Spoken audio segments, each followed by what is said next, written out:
Magandang araw po sa inyong lahat mga kababayan at welcome back dito po sa PNR at ito nga mga karibin natin breaking update. Ako, Senado kumanta, kumpirmado umamin na, Kongreso talo na. Yan mga kababayan, PBBM walang pagsisisi. Nako po. Yan mga karibin natin, patungkol po riyan ang ating alamin at bibigyan ng komento ng araw nito. Pero bago pong lahat, kung hindi ka pa nakapag-subscribe sa ating munting channel, please don't forget to subscribe at i-like na rin po ang video ito. Maraming salamat po. At eto na nga, simulan na po natin to. Sawa na ang bayan ko sa magnanakaw na tao.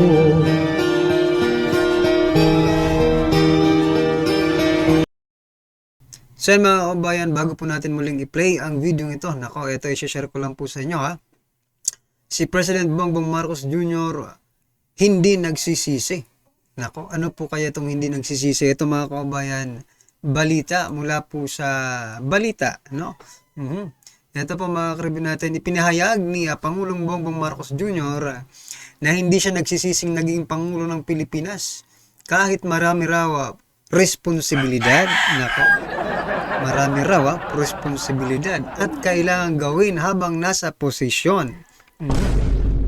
Ano ang inyong masasabi dyan mga kababayan? Ito po ang kabuuan ng kanyang sinabi. Basahin ko po para sa inyo.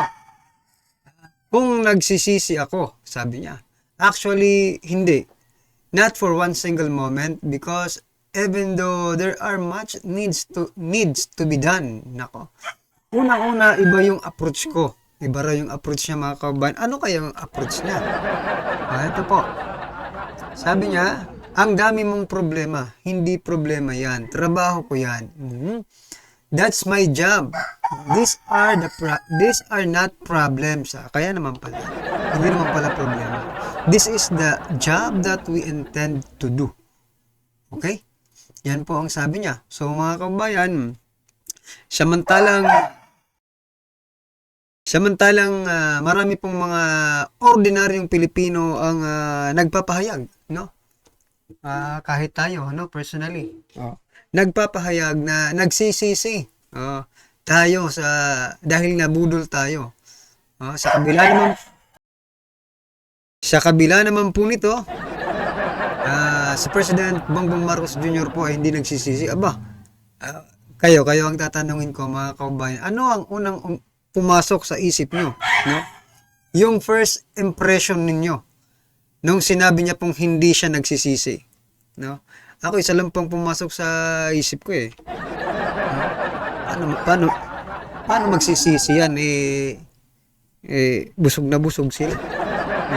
Busog na busog sila eh. No? Paano magsisisi yan? At hindi talaga magsisisi. Yan po ang pangarap nila, ang makabalik po sa Malacanang. That's why they use Vice President Sara Duterte or yung mga Duterte to for them to make sure, no, na makabalik talaga. So, ayan. Anong masasabi niyo dyan sa sinabi ng ating mahal na Pangulong Bongbong Marcos Jr. Walang pagsisisi. Kayo po ba, mga kababayan, hindi po ba kayo nagsisisi na siya ang pinili natin na maging presidente? Yun ang tanong, no? Taong bayan ang dapat tanungin natin kung sila ba ay nagsisisi o hindi, no? Much better kasi sila po ang nakakakita ng mga nangyayari, no? Anong masasabi nyo dyan, mga karibinat? At ito pa, nako po. Mukhang si Senator Chis Escudero, mga kababayan, binubudol na naman ang taong bayan sa kanyang magagandang salita. Dahil ito, bago natin i-play yung video, pasensya na kayo, gusto ko lang talagang i-share to. Sabi niya po dito sa Abante News Online, binigyan din ni Senate President Chis Escudero na ang dapat questionin ay ang mismong batas gaya ng General Appropriation Act or GAA of 2025 at hindi ang BICAM report. Nako. Sabi po ng ating mga kababayan, mali yan, Senate President Chis Escudero. Kine-question po ang BICAM report, no? Alam na po natin yan na talagang ang GAA, no, kompleto yan, walang kulang-kulang dyan kasi hindi yan magiging batas kung kulang yan. Now, what we are trying to point out mga kabayan, no? Kasi dito po sa BICAM report, mayroon pong mga blanco. Bago po yan naging GAA, itong mga blankong ito, filled upan po. Ang tanong, sino ang nag-filled up? Kaya nga dapat ikumpara, no? Ikukumpara natin ngayon, no? O ikumpara nila yung GAA at saka yung BICAM report. Kung saan yung mga blankong yun, hanapin doon sa sa GAA at tingnan kung magkano yung inilagay nila at alamin kung sino ang naglagay, di ba? Para at least they should be accountable, no? Doon sa pinaglalagay nila. Di ba? Hindi, ang gusto kasi nila, mga kababayan, no? Hindi na sila imbestigahan kasi isa po siya sa miyembro ng BICAM, no? Itong si Senate President Chis Escudero. Kaya malilintikan sila kapag may nakitang anomalya talaga dyan, di ba? Oh, well, anyway, ano po inyong opinion dyan? I-comment nyo na lang po mga kababayan at ito na nga, simulan na po natin panoorin at bigyan ng komento ang video ito. Umami na rin po si Chis Escudero. Isa na po ang kanilang dialogue ni Kimbo, no? Meron ng blanco ngayon. Kita mo na, Chis Escudero, nawawala yabang mo ngayon. Pinaiikot mo na naman, wala na tayong magagawa. Nagsampa na po ng reklamo. Ito po si Vic Rodriguez at si Congressman Ungab. Ayan yung sinasabi mo na kung gusto, no? Kung gusto ninyong mag-aksaya ng oras, gusto po nila mag-aksaya ng oras. At ngayon, iba na po ang dialogue. Ha? Iba na po ang dialogue ngayon ni Quezon Waiter Escudero. Then mga kababayan, i-share ko lang ulit, no? May nabasa kasi ako kanina, no?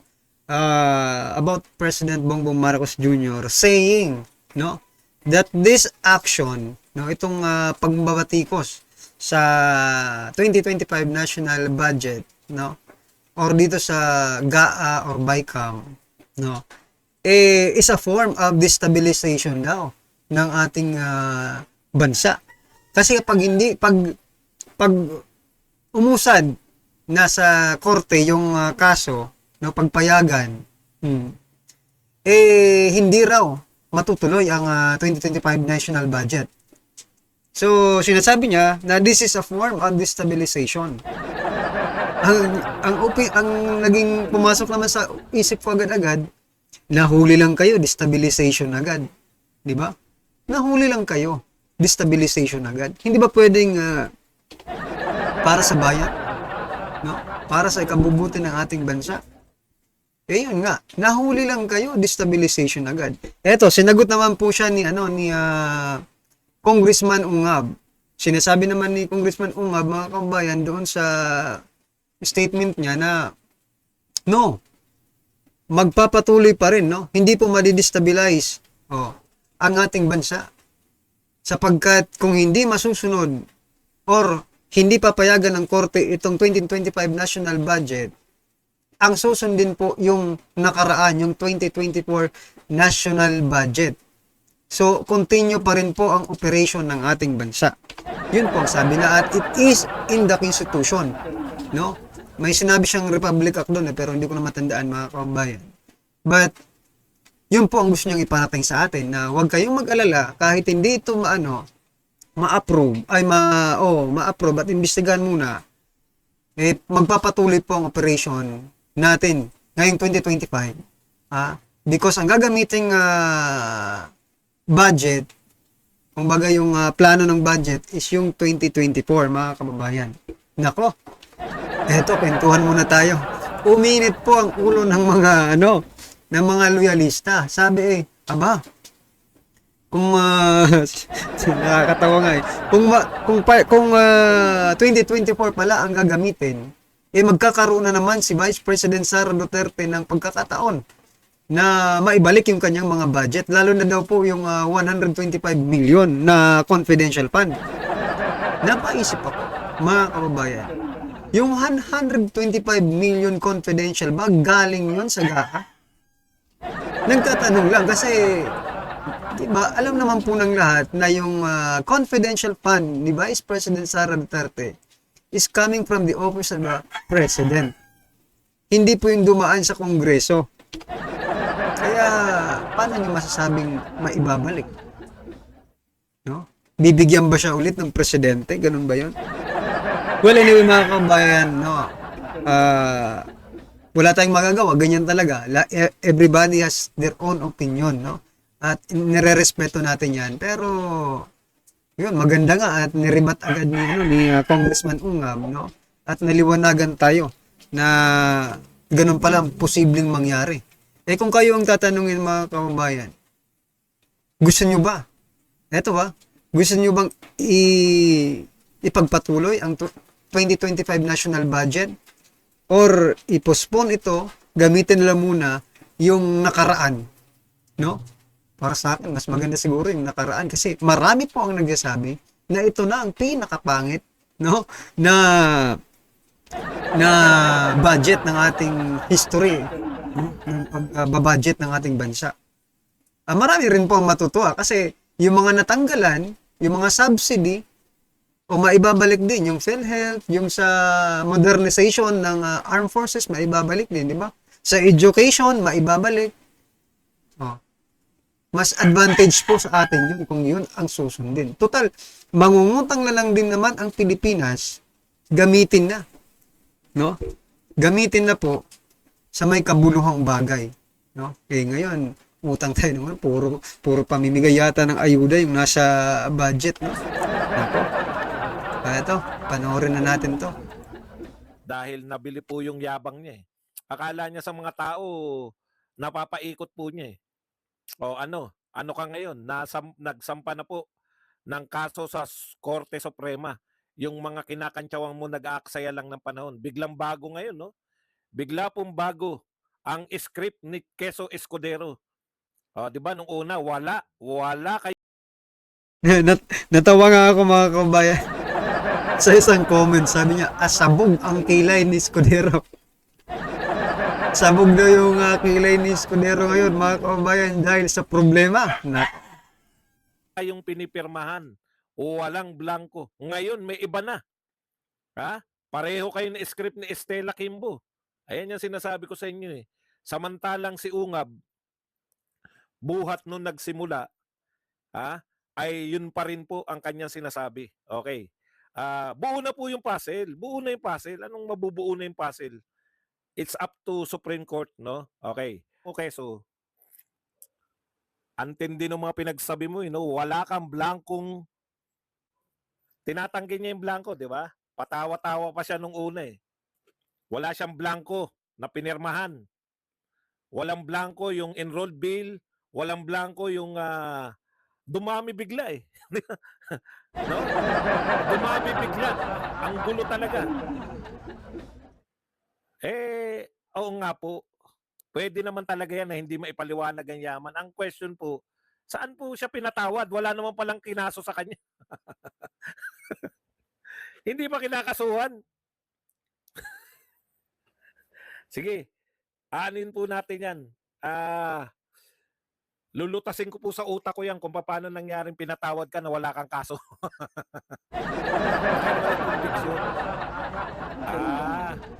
Gano'n. Okay. Pero hindi na po natin papatulan na. Balik tayo dito sa buy scam. Kiss Escudero, tandang-tanda namin, sinasabi mo, walang anomalya. O hindi ka pumirma ng blanco. Di ba? O, parang pinalalabas mo na walang blanco eh. Ito pa mga ano mo. Ito pa ang yung mga sinasabi. Babalik ko lang sa iyo ha. Isa pa sa mga sinasabi mo na natatandaan namin, kung gusto nyo magsayang ng oras, sige, magsampa kayo ng kaso. Yabang, no? Dahil wala pa akong nababalitaan na kinasuhan. Sabi ni Escudero habang may sipon yata, sumisingot-singot eh. At saka mas maputi yata si Chis Escudero. Alam mo, Chis, okay na yung, payo ko lang sa'yo ha. Okay na kami sa kilay, natatanggap na namin eh. Kasi kinumpara ko yung dati mong wala ka pang kilay, mas gwapo ka ngayon may kilay ka na. Okay na kami sa kilay mo mapagmataas.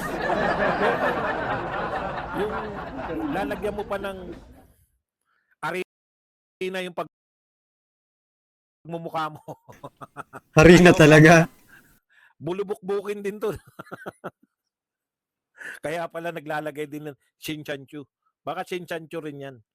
Isa pang bulubok-bukin yan. Anyways, ipaunawa lang natin. May lokohan dito na gaganap no? Kanino mo kami niloloko? Yung una mong sinabi na walang blanco o ngayon na may blanco na? So yan mga kababayan, no? From the President down to Senate, yung mga kaalyado nila, down to Congress, or sa Kamara, sa House of Representatives, no? Parang yung naging pattern nila, iisa lang po. Like the President, mga kababayan, tinatanggi po nila na may blanco. Noong una tinatanggi po nila. At sinabihan pa nilang sinungaling si si former President Duterte, no? At sinabi pa ni Bersamin, no, na peke yung dokumentong inilabas ni former President Duterte. Yung pattern po nila iisa lang po. After po nilang i-deny, now they admit that it is true, mga kababayan, no? Ina-admit na po nila ngayon. Ang kaso lang, hindi na matanggap, no? Hindi na matanggap ng ordinaryong Pilipino. Kasi hindi naman talaga katanggap-tanggap yung mga sinasabi nila. Unang-una, mga kababayan, they are the highest official of the land. No, President, Senate President, and House Speaker. Sila po ang pinakamatataas. Si Speaker hindi pa nagsasalita, but yung mga aliporos na lang yung nagsasalita, no? But they are still, no, the highest official of the land. Hindi po katanggap-tanggap sa ordinaryong Pilipino na matapos nyong magsinungaling, aamin kayo na meron pala. So meaning, mga kabayan, posibleng gawin nyo pa ulit ito na mga bagay na to, no? Hindi lang dito sa BICAM report, no? Posible pa kayong magsinungaling sa ibang bagay, no? Na may kinalaman ang taong bayan. I mean, affected yung taong bayan, no? Pwede pa kayo magsinungaling sa susunod na mga pagkakataon. Kaya nga, nawawalan ng tiwala ang mga ordinaryong Pilipino sa mga pinagsasasabi ninyo. Yun ang totoo. Diba? Ikaw na nanonood ngayon. Diba? Hindi ka ba nagdududa? Hindi ka ba na magtitiwala ka ba agad sa mga sasabihin nila? Wherein, in fact, no? In the history of their, no?